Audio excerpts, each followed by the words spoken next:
Hi guys, आज के इस वीडियो में बात करेंगे अदानी ग्रुप के बारे में। गाइस, अदानी ग्रुप को लेकर गुड न्यूज़ आती हुई दिख रही है, चाहे एनसीएलटी की तरफ से हो, चाहे जेफरीज की तरफ से हो, चाहे कहा जाए बाजार की तरफ से हो।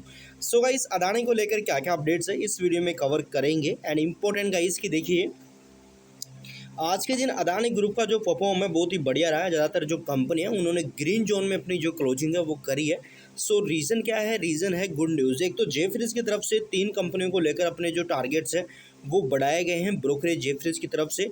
दूसरा, जो वेदांता की बोली थी वो यहाँ पे कहा जाए तो उसको यहाँ पे जो एनसीएलटी है उसने गाइस यहाँ पे कहा जाए कि अस्वीकार किया है, तो खारिज कर दिया है। ठीक है, तो यहाँ पे जो भी अपडेट्स है इस वीडियो में समझेंगे। एंड इम्पोर्टेंट गाइस की वो कौन कौन से शेयर है जिनको लेकर जेफरीज की तरफ से हमें अपडेट आती हुई दिख रही है, तो वो हम समझेंगे। एंड सबसे बड़ी चीज़ गाइस की जो ये वीडियो है ये टोटली एजुकेशन पर्पज़ के लिए, इसमें किसी भी तरह का प्रॉफिट लॉस या सेल बाय का जो रिकमेंडेशन है वो हमारी तरफ से नहीं है। सो प्लीज़ अपनी रिसर्च करना मिस मत करेगा। तो लेट्स सी गाइस, सबसे पहले हम बात करते हैं कि वो कौन सी कंपनियां हैं जिनको लेकर जेफरीज की तरफ से गुड न्यूज़ देखने को मिल रही है। सो अदानी पावर है, Adani port special economic zone है, एंड यहाँ पे इंटरप्राइजेस है। 3 है यहाँ पे, Adani power, Adani port and enterprises. Jefferies ने गाइस अदानी समूह के इन तीनों कंपनियों को लेकर अपना जो लक्ष्य मूल्य है उसको लेकर कुछ यहाँ पे अपडेट्स बाजार में दी है, तो वो थोड़ा आप देख लीजिए। देखिए, अदानी जेफरीज ने Adani power, Adani ports, enterprises के लक्ष्य को लेकर कुछ बोला है। एंड मजबूत परिचालन, प्रदर्शन क्षमता विस्तार और सभी व्यवसायियों को बेहतर लाभ। ब्रोकरेज फर्म ने तीनों कंपनियों पर रेटिंग अपनी पॉजिटिव कर दी है, जो बंदरगाहों, बिजली और विविध बुनियादी ढांचे इसकी बढ़ती मांग के लिए वॉल्यूम वृद्धि और यहाँ पे ईबीटा में बढ़ोतरी के रणनीतिक क्रियान्वयन को लेकर आशावादी यहाँ पे देखने को मिल रहा है। तो ब्रोकरेज को उम्मीद है कि आगे चल के इनमें हमें ग्रोथ देखने को मिल सकती है। अब कितने परसेंटेज को लेकर इन्होंने चीज़ें डिसाइड करी है तो वो भी हम यहाँ पे देखेंगे। तो सबसे पहले हम बात करते हैं अदानी पोर्ट को लेकर। अदानी पोर्ट पर इनका क्या मानना है? तो अदानी पोर्ट पर गाइस जेफरीज का जो लक्ष्य है वो पॉजिटिव है।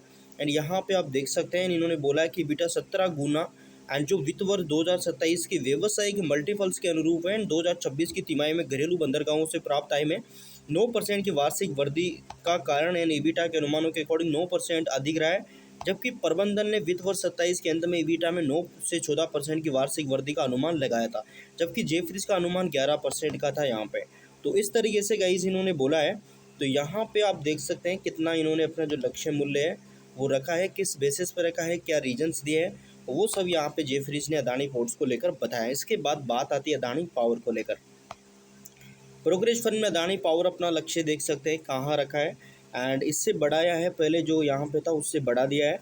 और लगभग यहाँ पे जिससे वित्त वर्ष 28 के अंत के लिए 20 गुना ईबीटाइड मल्टीपल्स लागू किया है, जो कि एन यहाँ पे एनटीपीसी से 100 बीपीएस अधिक है। ये वित्त वर्ष 26 से 29 के अंत में 23% ईबिटाए सीजीआर की उम्मीद है इस पर आधारित, जो कि वित्त वर्ष 30 के अंत तक क्षमता दोगुनी होकर 30.7 गीगावाट तक होने को इन्होंने बोला है कि भाई 2030 तक कंपनी 30 गीगावाट का टारगेट लेके चल रही है।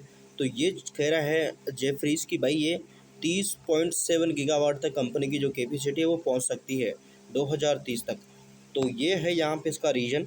दूसरा, बेहतर उपयोग और प्राप्तियों के कारण मार्च तिमाही का जो ईबिटाई अनुमान है 7% अधिक रहा है। हाल ही में 8.2 गीगावाट क्षेत्र में 5.8 से 6.3 रुपये प्रति यूनिट की दर से यहाँ पे कंपनी ने क्या किया है, पावर परचेसिंग एग्रीमेंट किया है 5.5 रुपये प्रति यूनिट से कम।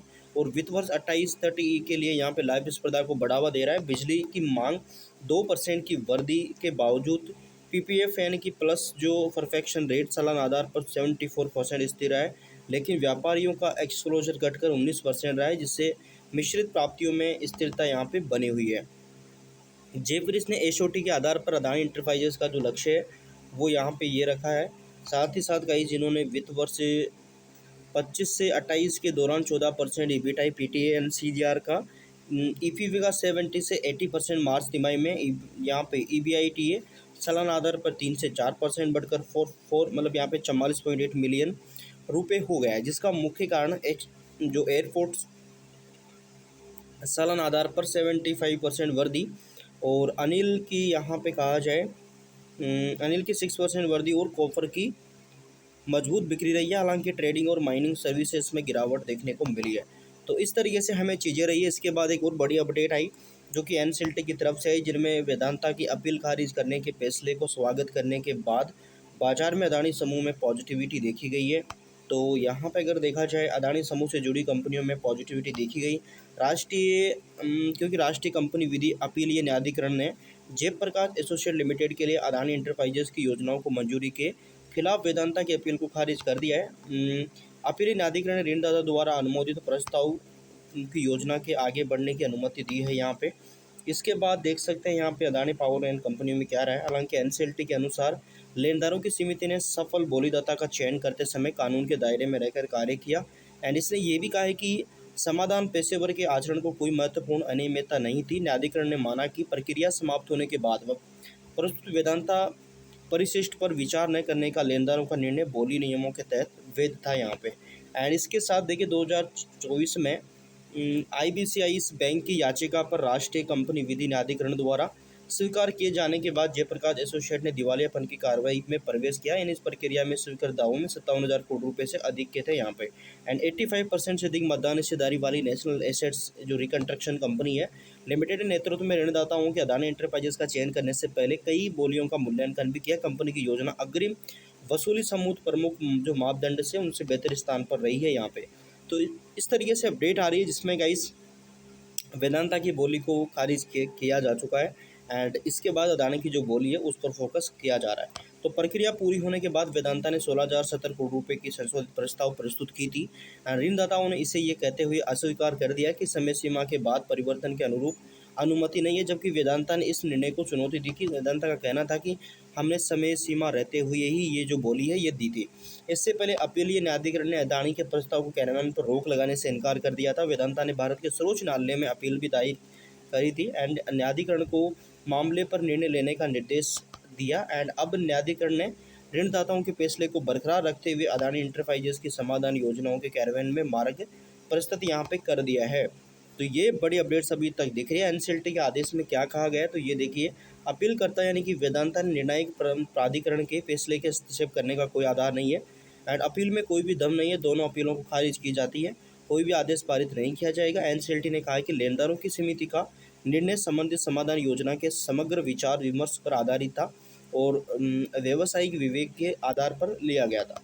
तो ये अपडेट्स हमें दिख रही है एंड ये हमें जो एनसीएलटी उसकी तरफ से देखने को मिल रहा है। सो ये है। हालांकि अगर बाजार को लेकर देखा जाए तो गाइस बीजेपी की जीतने की अपडेट्स दिख रही है। कहाँ पे? बंगाल में।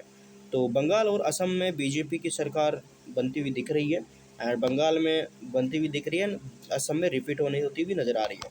तो ये सारा अपडेट्स भी बाजार पर इम्पैक्ट डाला है, अदानी ग्रुप पर भी थोड़ा बहुत पॉजिटिव इम्पैक्ट रहा होगा। सो गाइस अगर आगे कोई अपडेट आता है अपडेट करने की कोशिश रहेगी। सो प्लीज़ अगर चैनल पर नए हैं सब्सक्राइब कर सकते हैं, बेल आइकन को प्रेस कर सकते हैं ताकि आगे आपको अपडेट रहे। बाकी हमारी तरफ से गाइस किसी भी तरह का प्रॉफिट लॉस है सेल बाय का रिकमेंडेशन है। सो प्लीज़ कोई भी डिसीजन लेने से पहले अपनी रिसर्च करना मिस मत करेगा। So thank you for watching guys.